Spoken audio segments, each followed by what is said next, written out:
ran against. Yeah. Okay. Um, Thank you, Mo. and he was supported by, he was basically like the fake representative of Maria Guaido, wasn't she? So That's who they really wanted. Yeah. So what happened was, that you basically had a scenario where, so let's look at, so this is why Venezuela is important. So for a very long time, the US through the CIA has attempted to coup in Venezuela to take it out and to basically put their own operatives in there. Yeah. And that's both America and other foreign nations like Israel. So these countries have been basically attempted to do that. Now, you basically, they attempted a coup against Chavez. Chavez was the guy, was the leader prior to, Maduro. For those that are wondering, Chavez was the leader prior to Maduro. He died in 2013 from cancer, if I'm not mistaken, That's right. Chavez. That's right, yeah. And Maduro was his vice president. So Maduro basically rose to power, pretty much kept the same exact policies that Chavez had. But when Chavez got in, people wanted him in because he was kind of like, we're going to stop the corrupt military, blah, blah, blah. So he was actually like, the people wanted him in. But then obviously, I guess as he continued on, maybe support waned a bit. And then Maduro came in, and I don't know if there's the same level of support. I don't know what to believe anymore with this whole, with Venezuela. So but look, go ahead. They're socialists, right? Yeah. Or communists. Yeah. So like obviously Americans, like I've noticed, as soon as they hear the word communist, they kind of get angry. lose Yeah. their mind. Yeah. So then they won't see any form of rationale. So you could even be like, yeah, he's a commie, but like these things are good about him. And they're like, nah, he's a commie, right? Whereas us, like, because I don't believe in like communism or capitalism, like we can just like look at things like in a rational perspective. So when you look at, for example, what happened, so you had Hugo Chavez who basically took over. America wanted him out. They even attempted a coup. Now they say it was by the diaspora, Venezuelans, but we know this is like all CIA-backed, Mossad-backed one. So they did an operation in even 2000, I believe, where they did Operation Gideon, where they tried to take him out. There was also another CIA operation where they actually managed to take him out for like 48 hours. Wait, you're telling me America tried to kill a Latin American leader that's a communist? Come on, bro. Nah. They would never do that. They would never do that. Neither would Israel. Would never be involved in that. Come on, man. They would never be involved in that. Dude, what are you talking about? Yeah. Man? Exactly. And then so what happened was you basically, to the extent where they actually managed to overthrow him for 48 hours. And what happened? You know how he survived? The people stood up for him. The military stood up for him and stopped. So even, put him back in power. So they've attempted coups many a times. Even to the extent where in 2018, they basically had somebody else they basically recognized a new leader instead of Maduro. They did the same thing they did now. And then that's why he got banned, because this Maria, the woman they wanted in place. Yeah, could we pull her name up real quick? I think it's Maria Guaido. Yeah. Yes. Pull up her name real fast. Go ahead. Yeah, and so then what happened was you basically in 2018 they attempted that coup. They attempted to replace him, and again it didn't work, and Maduro basically stayed in charge. So they've been attempting to overthrow Maduro a significant number of times. Now what happened is throughout this time they put sanctions on Venezuela. Heavily sanctioned, right? Which has been increasing. Which is, when you do sanctions don't affect the president, they affect the poor people in the country. Yes. So in reality, because the psychology of sanctions is this: you put sanctions on a country, the poor people suffer, the poor people die from it, and maybe then that causes the poor people to revolt. Yeah. So that's the idea of like real. It's what we've done to Iran. It's what we've done to Cuba. It's what we've done to all of our adversaries. We did it to Russia when they invaded Ukraine. I mean, yeah, it's a typical political strategy. It's the real idea of Machado, yeah. So the real idea of Machado, yeah. Of what do you call it? Putting sanctions in. Then what happened was so they tried that didn't work, and then they put sanctions in. Finally, what Maduro said is, look, I'll just do another election. Like, you're all complaining about it, we'll just do another election. And they had an agreement. Part of the agreement was that they would like release or minimize the sanctions for him to do this new election. Okay. Right. Sanctions from the United States to be specific. That's right, yeah. And remember, this Maria Machado, she basically attempted, she wanted the CIA to come in and do a coup before. She even asked for the CIA to come in and do a coup. And she even said, like, I stand with Israel. Like, any pain that Venezuelans go through, Israel goes through. Also, with Maduro, he's extremely pro-Palestine. If you've seen it. Oh, yeah, he is. He actually, didn't he say free Palestine right before he gave his own vote? Yeah, he did. So he knew, basically, that was basically sticking up a finger to the other side because they knew who's on the other side, isn't it? Yeah. In reality. And then, so basically, he knew that they're going to say that the elections are not real. He knew that they're going to say that the opposition's won. He knew that was going to happen already because they did it before to him, right? So this time what he did was he got international observers, journalists, politicians, people from a wide range of backgrounds, from a wide range of countries to come in and observe the elections. All of them are saying the elections went fine. On the day of the election, you basically had these Bell accounts who basically tried to make it look like that the election was fake. So you saw them posting, like Visegrad is one example, someone who was reposted by Elon Musk a number of times, where he'd show like basically, they were like, they're stealing the ballot boxes, and then you look at it and you think, oh, wait a sec, these are just air conditioning units. Another one was, oh, look, the elections are fake. This adds up to 108% because Maduro got like 51%. The second guy got 43%. Yeah, they said numbers didn't add up. Yeah, they said the numbers didn't add up, but in reality it was because all of the other opposition, other than the front two, they got 4.5% in total. So it did add up to 100%. But they... Okay. Oh, so there were more than 2 people on the ballot is what you're saying? Yeah. Okay, so that's the discrepancy between the percentages. Yeah, that's right. Because what they did was, the discrepancy was this, that they said 51% Maduro, 43%, I think it was, or 44% to... 46% to the... Anyway, whatever the percentage is to the second guy. Edmundo. And then... Well, I'm going to ask you to jump in this in a second because I know Venezuela is one of your things. Yeah, and then third, fourth, fifth, sixth guys all together, they got 4.5% together. Right? But they made it look like each one got 4.5%. And so then they said, it adds up to 108%. But in reality, so again, Elon retweeted that.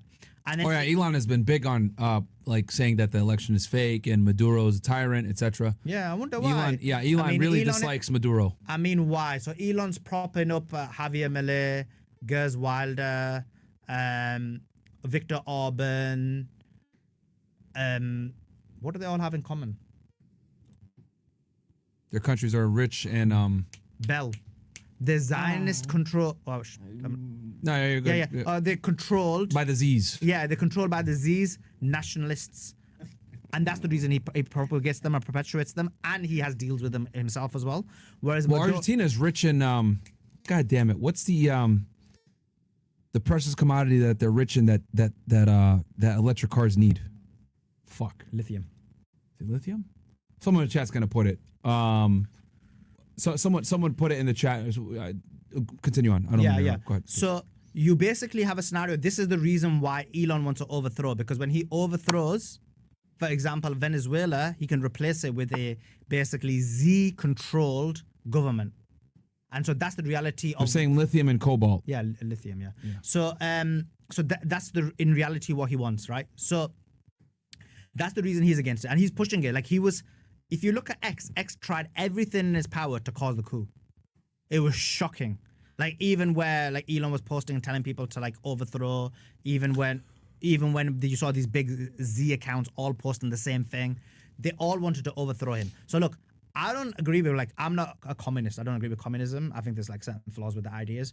Although I'm friends with like people who believe in it, right? But the thing is, I'm not going to want to support somebody who wants to overthrow the legitimate government, overthrow a government just so America or Israel can take control of that country, basically grape it of its resources, and then basically have it destroyed.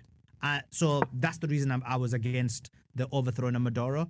It hadn't not much to do with anything Jackson argues that Maduro is keeping the central banks away as well. That's another, the IMF, etc. So that's what Jackson was, for those that are wondering, Jackson Hinkle. He said that's another reason why the West wants him gone is because Maduro's anti-central bank. Yeah, 100%. Which we know who runs the central banks, right? No, so, exactly. But yeah. No, 100%. So, like, for example, if you look at a lot of the capitalist structure, which basically controls a lot of the countries, of course, this is true. He's right. Yeah. I agree with him. And then the countries that do support Venezuela, Russia, North Korea, China, etc. They're all adversaries of the United States. So, yeah. But what happens with this is, as an American, just like from your guys' perspective, what really happens is this. Either you had one option where you could basically steal all their resources of them, but when you've now put sanctions on Maduro, when you fail to do this, what you tried to do, which was to overthrow him and put your own puppet in, when Israel and America failed to do that, then what you do is you don't put sanctions in. They put sanctions in back on Maduro. What do you think Maduro is going to do? make a sustainable government by it. I mean, that's what Russia did. Prepare and then create because Russia actually used the sanctions to their advantage. Their economy's up now. They're like the 5th strongest economy in the world. So he'll improve his economy, but the way he'll do it is he'll make a deal with China and Russia. Yeah. And so what you're doing is you're still living in this world where you have American homogeny, where you could put sanctions on country. But now when you're putting sanctions on countries, they're like, wait a sec, I'm just going to go to China. I'm just going to go to Russia. And so, like, for example, if you look at the sanctions of Russia, you mentioned it, they basically, through India, have been giving Europe the various resources anywhere. So sanctions aren't working. And so what you're doing is... they don't have the same power that they used to. They don't. And so what you're really doing is giving power to, again, the BRICS. That's what it You're does, giving more power to China and Russia because now all of these countries are going to go to them. And that is going to weaken America significantly. So, again, they've just not either. Well, we know the real reason they've done it is because of the Zionist control of these various establishments. That's the real reason they've done it, and then they want to take control of that country for that reason. But the impact it's going to have on America is significant. I come to America now, and I'm seeing the ramifications of it because you live here. Maybe you guys don't notice it. It is a failing society, right? And I love coming to America. Like, for example, we're better than you guys.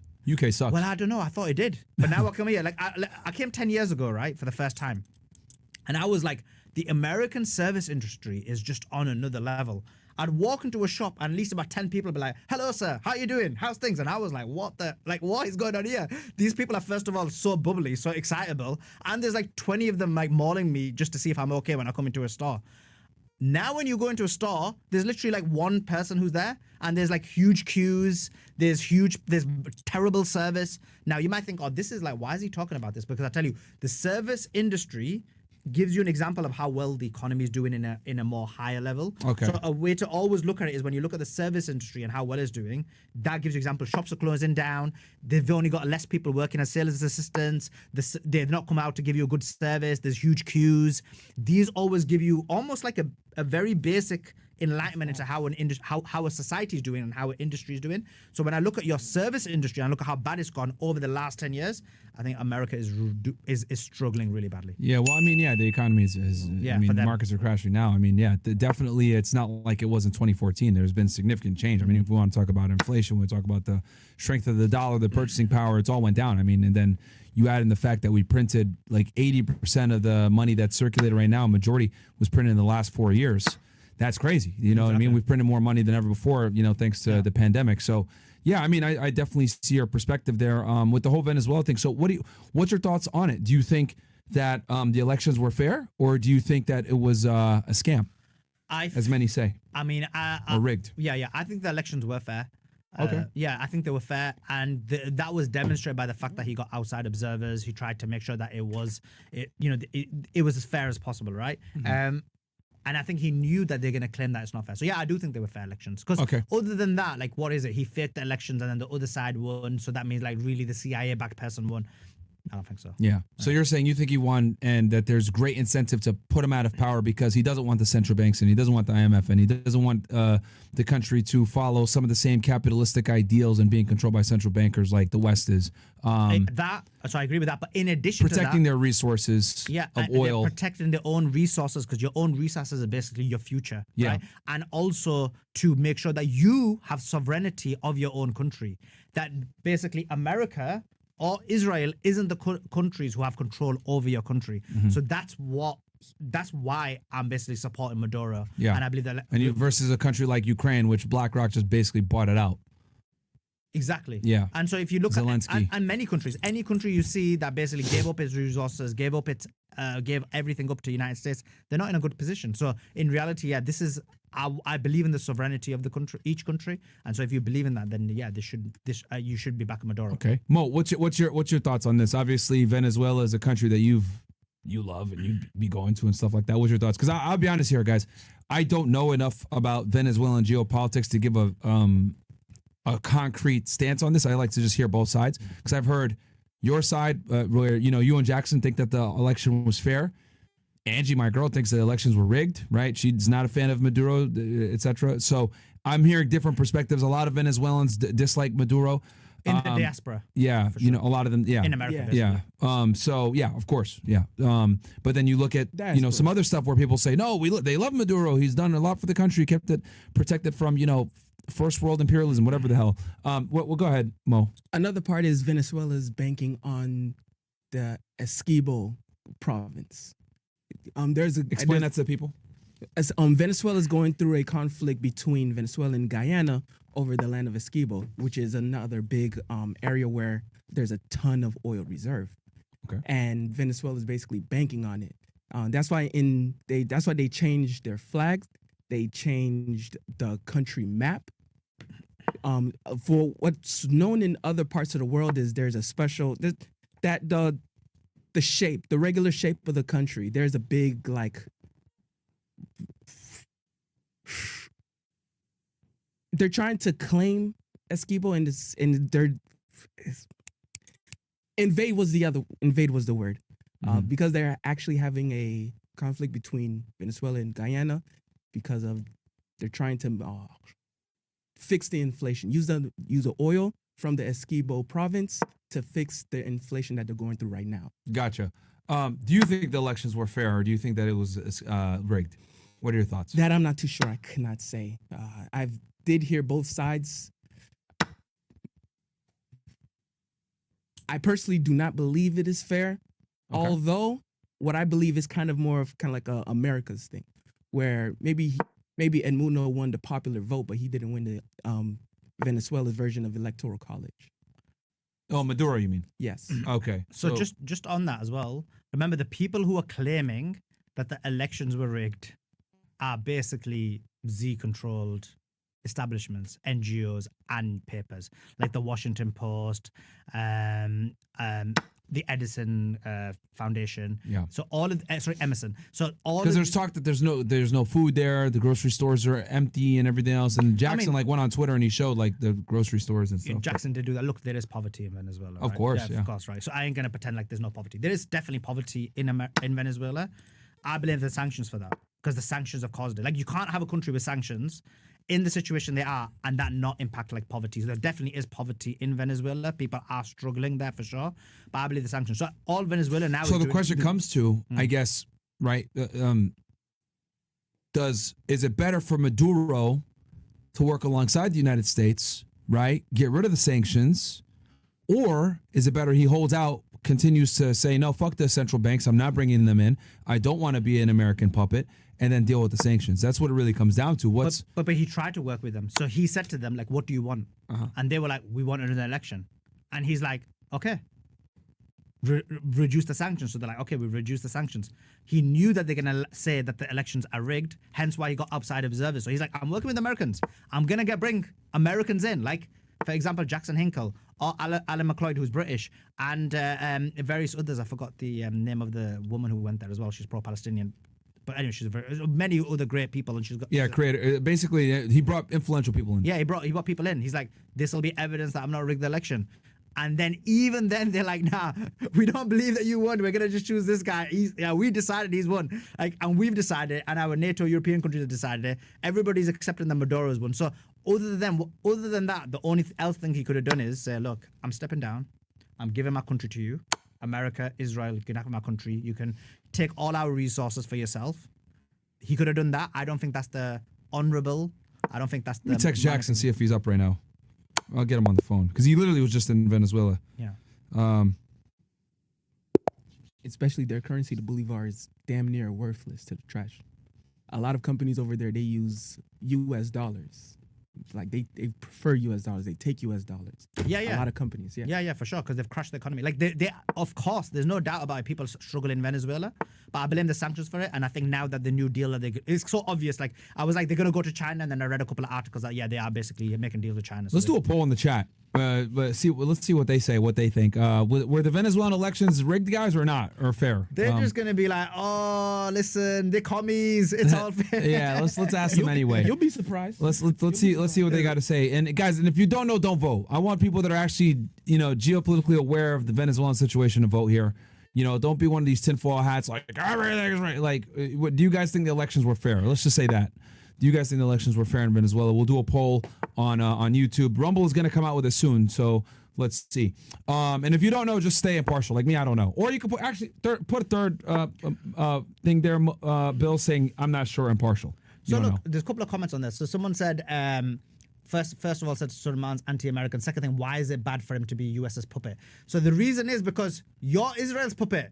Like, what are you talking about? You don't even have your own autonomy. Like, you don't even have your own country. So yeah, I don't think it's a good idea for people to become Israel's puppet. So yeah, that's hope that answers your question. All right. Let's That go was ahead. that was an unpopular opinion saying it's fair.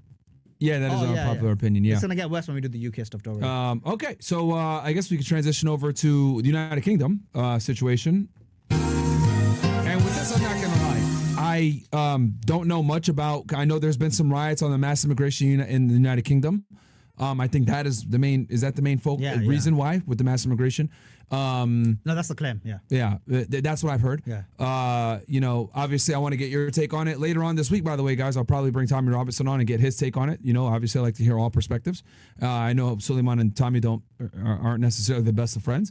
But I'll turn it to you, Sulaiman. Tell us what the hell is going on in the United Kingdom. This is your home country. You've been there for many years. So. Well, I was born there. Yeah, I was gonna say, you were born and raised there, right? Yeah, yeah. So. I'm third generation. So, okay, so let's break it down, right? Look, I know your chat's gonna cry and cry and cry, and it's fine. Yeah, get ready for it. Get ready for your tears. Okay. So, like, let's look at this. So first of all, let's look at this. Let me give you a proper backdrop of what's happened. Okay. So you basically have a scenario that in the UK, people are significantly pro-Palestine, right? Okay. To the extent where every Sunday, people go out in their numbers, largely white people. Okay, I was going to ask, is this due to the large Muslim population in the United Kingdom? Or is it due to just... So the Muslim population in the UK is... Well, actually, let me ask you guys, what do you guys think that you... Because based on the media, you might have a certain perception. What do you guys think that the UK population is, a Muslim population is in the UK? As a percentage. Okay, so I guess... Noble knows, so obviously... I would say 30 to 40%. Okay. I would say maybe 35. Okay. I would say okay. So I've been to the United Kingdom a few times, especially in the last 1 or 2 years.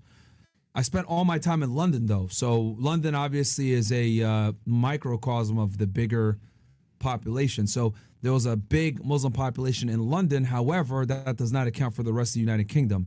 So what I would say is, I would say at the most, maybe 10 to 20%. That's the Muslim population. I still think the overwhelming majority is probably going to be Christian, Catholic, Caucasian. Okay, so I'm looking at your chat. People are saying 35%, 30%, 40%, 25%. Because London isn't an accurate representation. Yeah. So it's in my opinion. It's 6%. 6%. Yeah. Okay. Now, are we talking about people that identify as Muslim, or are we talking about people that are from foreign lands? People who are Muslim. Okay. Yeah. So if you're talking about, what do you mean by foreign lands? Pakistan. I know there's a lot of Pakistani immigrants there. So you mean Moroccans, non-white? etc. So you mean because for example, I'm born in the UK, but I'm not white. So Yeah. do you mean non-white population? Yeah, non-white. Yeah. Okay, so the white population in the UK is 80. So in the 2011 census was 82%. I believe the last census it was 77%. Okay. Yeah.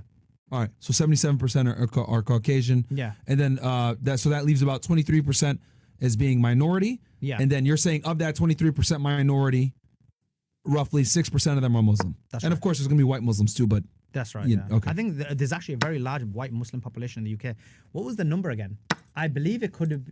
Okay, I can't remember the number. It was either 80,000 or 800,000, but 800,000 don't make sense. So it must be 80,000. Where are they from? Bosnia? Like Converts.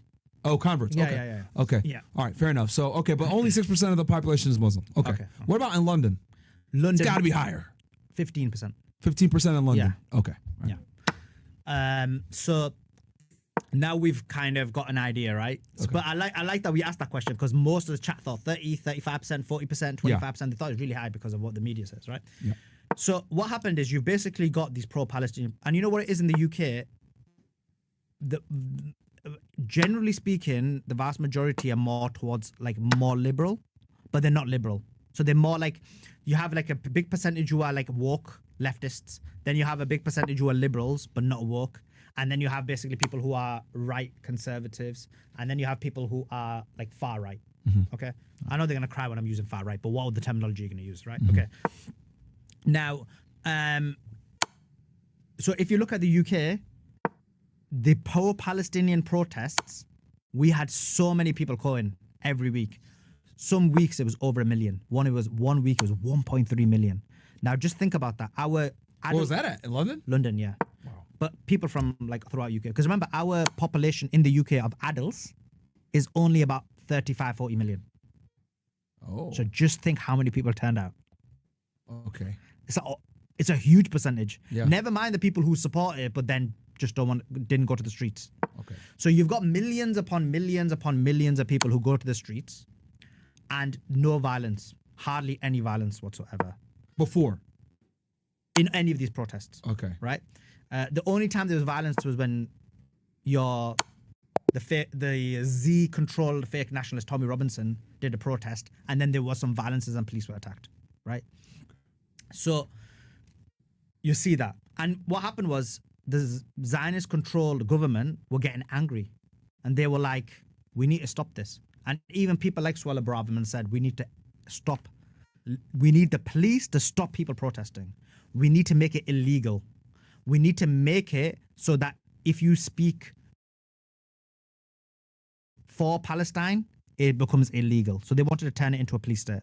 Interesting. But the public would never... And you guys don't have the same levels of freedom of speech that we do over here, right? True. Yeah, You guys I think have the that's First important. Amendment. Yeah, Yeah. I think that's very important for the audience to understand. Is like they don't have a First Amendment over there. Because I've seen people get arrested off Twitter tweets in the UK. Yeah.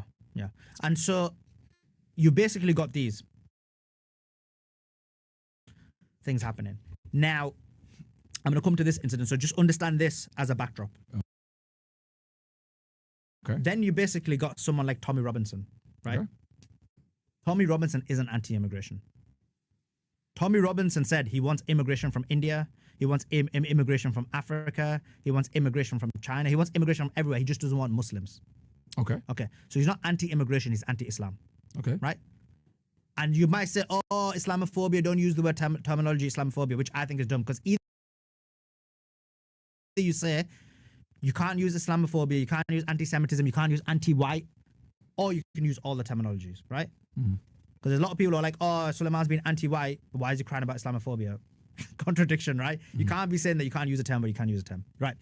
So, Tommy Robinson is someone who is a Zionist. He is paid by Israel, and there's significant links to him to that. For example, Ezra Levant is the guy who basically had a rebel and use a rebel media. He's one of his main backers, and he's been known to and he's again a Zionist Jewish guy, right? And to the extent where, for example, he went to Canada recently, and he had another woman with him, and she is anti-immigration, right? She's a Caucasian woman. She was anti-immigration. You're talking about Tommy or this other woman? This other woman. But she was with Tommy. Or she went with Tommy to Canada, okay. right? And what happened was she went with Tommy to Canada, and in Canada, the immigration is mainly from India. Oh yeah, they arrested him in Canada recently. Well, this is what I'm going to explain to you. So Okay. this woman, what she said was, I was shocked. I'm spending time with this guy, and he goes into like some Indian restaurant, and she's like, obviously she's against like any kind of immigration. So at least she's consistent, right?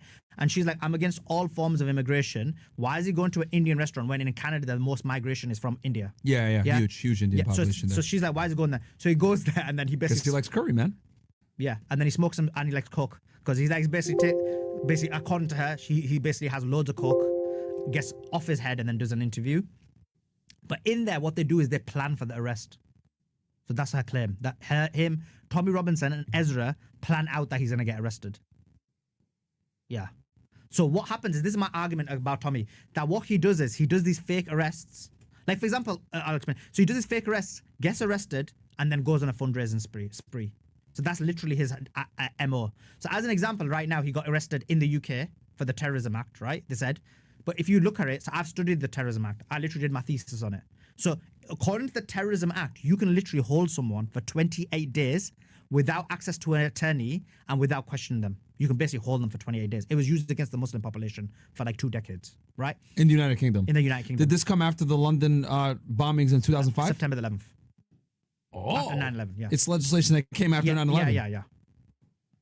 Wow. Okay. All right. And then I'm assuming they probably exercised that a lot after the bombings in 2005. No, they exercised it immediately. Okay. And actually, not only did they exercise it immediately, like people like Tommy Robinson and another guy called Majid Nawaz, who was a Muslim Zionist, although now he's kind of switched sides, but at that time he was a Muslim Zionist. I still think he is. Which there are Muslim Zionists, by the way, guys. So I know some of you are like, wait, there's no possible. There's a lot of them. Yeah. So they basically perpetuated the Prevent, which was Prevent was basically in schools. Like your children could be taken off you because they think you're an extremist, right? So anyone who kind of is overtly, so it's maybe the functional equivalent of like the Patriot Act here in the United States. it is exactly like the Patriot Act. Okay, what's it called again? It's called the Terrorism Act Terrorism in the United Kingdom. 2000, Okay, yeah. It's like the Patriot Act, mass surveillance, and yeah, exactly. And so you basically, so again.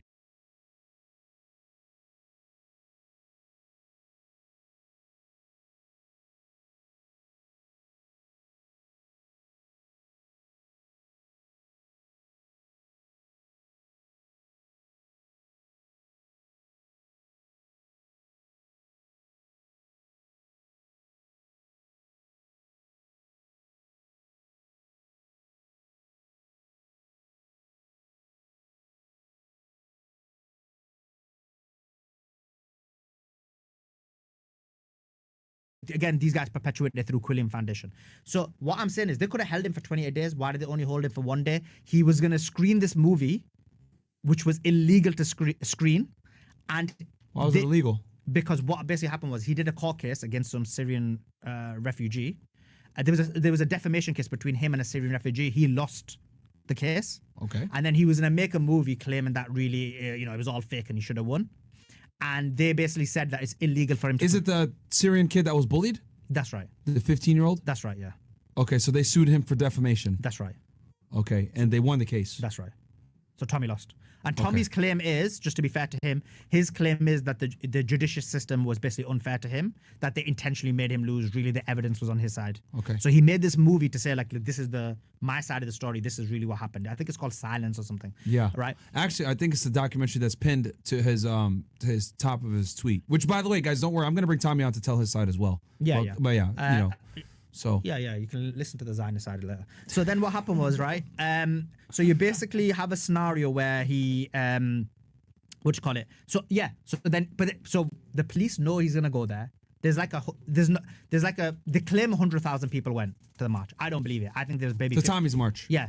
When did he have this march? A couple days ago. A couple of weeks ago. Couple weeks. Okay. Yeah. And they believe like 100,000 people went. I think there was much less than that, maybe 50, 60,000. But that was not just him. It was him, Katie Hopkins, Lawrence Fox, Nigel Farage, like all of this brought together. Are these all far right voices in the United Kingdom? Exactly. But for all the people that might not be familiar? But all Zionists. Okay. Yeah. Because the far right voices who are now Zionists, like Nick Griffin or Jada Franson, I think her name is, they're segregated. They're not accepted. So they are nationalists, but they're not Zionists. So you see the difference, right? All right. And now we're guys, chat. We're getting into like the British world of politics, political media, Yeah. Like because so this is all new just to me. to prove. I know who Nigel Farage is. Yeah. And Tommy Robinson, obviously, but these other names that you mentioned, I'm like, wait, hold on. Just to prove my thesis that this guy isn't a real nationalist, when British military men were killed in Gaza by Israel, three British military men. Oh, the ones that were there to feed them. Exactly. And one Australian, if I'm not mistaken. That's right. And one American Canadian. Yeah. Right? So when they got murdered by Israel. Yeah. Don't you think the nationalists would speak out and say, "Oh my God, why did they kill this military?" I even posted about that they killed an American and British citizens. Or I you could posted at least about say, "Look, our condolences go to them. It was an accident." Just say some kind of condolence. Nothing, because they're controlled by Israel, so they're not allowed to say anything as for British military men. So coming back to it, so he did that march. And they knew he was going to screen that movie, which is illegal. Now, you can have an argument and say, look, should it be legal or not? Free speech. Why is it illegal to screen a movie? Because basically because that movie was about the court case that he lost. So imagine you do a court case. Imagine I take you to court and I beat you. Yeah. And then you're like, nah, bruv, I'm going to do a movie about it where I'm going to show you that really the truth is on my side. And the judge says, no, Sulaiman won the case, the defamation case, and any movie you're going to relay is lies and propaganda and basically is going to be defamation again, and therefore you're not allowed to release the movie. Okay, so he violated some civil British law by doing that. Yeah, that's right, yeah. So you can't, if you lose a defamation case, you can't make a subsequent movie about it. I guess according to some. No, it was just that judge made that judgment. Like it's not like a always case. Like you can't do it all the time. Okay, but Right. okay, so all right, British. Yeah. So he violated So some I'm not- civil British yeah, law. and I'm not Okay. saying that. By the way, I'm not saying I agree with the judgment. Like Yeah, you're just saying that's what British I'm law telling you- is. No, I'm not. That was the ruling of the judge. Not that it's British law. It's not like every time you lose a Ooh. defamation case, you have to not. So be maybe allowed- he made him sign an NDA or some shit like that as a part it of was a judgment. It was an order. Yeah, within the judgment. yeah, that's right. Okay. So, all right. and by the All way, I'm not against him releasing the movie. Like I think everyone should have free speech. So Okay. I'm not bothered about the movie. That's not my argument. Yeah. Right. So then what happened was, but they knew he was going to screen it. Right. Okay, So at why this not? March. Why not stop him before? So why let him screen the movie, have Elon Musk boost it because he replies to it, and then arrest him for a day and then let him out? I find this all very suspicious. Okay, so he had this march. He gets arrested at the march. No, after the march. Okay, after the Yeah. march, he got Yeah. arrested, and you said he got arrested under the Terrorism Act. Yeah, Okay, for 1 day. interesting. Okay, Yeah, rather than 28 days. okay. So I think it's all fake to, again, propel him and to make him more popular because he was dead. Until they start doing these fake legal cases and until Elon Musk started basically replying under his post and whatever, his following wasn't even moving. I went past him in Okay. followers. So even though when he was brought back, I know he was brought back later, but his follower wasn't moving. And I was like, well, I was less than him and then I went well past him. I think he was on like 400K. I was on like 380. I went to like 500 and he was still stuck on the same amount. Okay. On And Twitter. then, yeah, on Twitter, that is. And I'm just giving the example just to understand like what's going on. And then what happened was He got arrested in Canada. I remember seeing that. And then these arrests keep happening, and then he kept letting out, and then basically all these What they arrested for in Canada? Again? Can we pull that up real fast? What they arrested him for in Canada? I'm trying to remember. It was something. for being an illegal immigrant. It was immigration, right? yeah. Something on his like. They said that he lied on his document when he came in or something like that. He lied that he didn't have no prior convictions. Okay. All right. Bills, Yeah, if we yeah. could pull that up real quick. Go ahead. Keep Yeah. going. Sorry. So what was it? You were again? talking about him getting arrested. And Yeah, you yeah. said- So okay. I say that all the arrests I don't believe in. They're all there to propel him. Ezra Levant's the mastermind behind it, to basically propel him in social And media. who's Ezra Levant? Just so everybody. Ezra Levant is a Jewish Zionist in charge of a rebel media.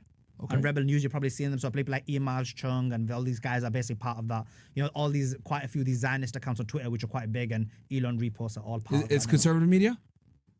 Well, they claim they're conservative. I say they're Zionist. Okay, so it may be our American equivalent of Fox News, No, I mean, Rebel, because I've never heard of a rebel in America. I think it's Australian.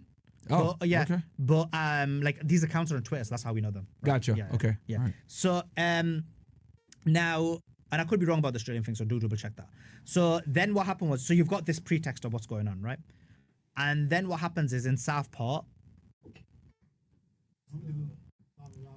Oh, okay. Yeah, this is the Tommy Robinson. Does it show specifically why he got arrested? This is pretty much. Oh, CBSA. There you go. Everyone traveling to Canada must show they meet the requirements to enter the country. The CBSA notes that someone can be ruled inadmissible for a slew of concerns, including criminal activity or human rights violations. The specific allegation Robinson faces is misrepresentation. Scroll down a bit for me, Bills. Which can include giving information that is untrue, misleading, or incomplete. A spokesperson for the Immigration Division of the Immigration and Refugee Board of Canada said on Thursday.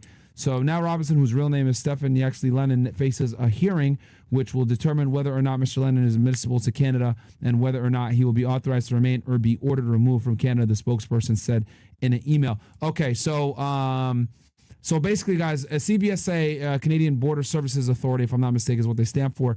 That they are, think of them as our Customs and Border Protection in the United States. So basically, he had an immigration violation, and that's what got him arrested. Okay, fair enough. Yeah.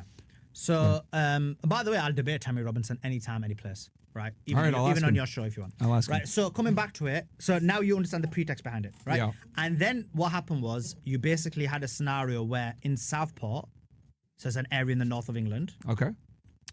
some It's in the north, but it's called Southport. Okay. yeah, Interesting. Southport, yeah. Okay. So it was listen, your guys' states are named after our states. So Hey, man, what's y'all England? lost in 1776, man. You guys So showed up in anyway, those red jackets like idiots and lost. British are coming. Yeah. So Sorry, go ahead. yeah, no, it's a good one. So anyway, coming back to it, you basically had a scenario where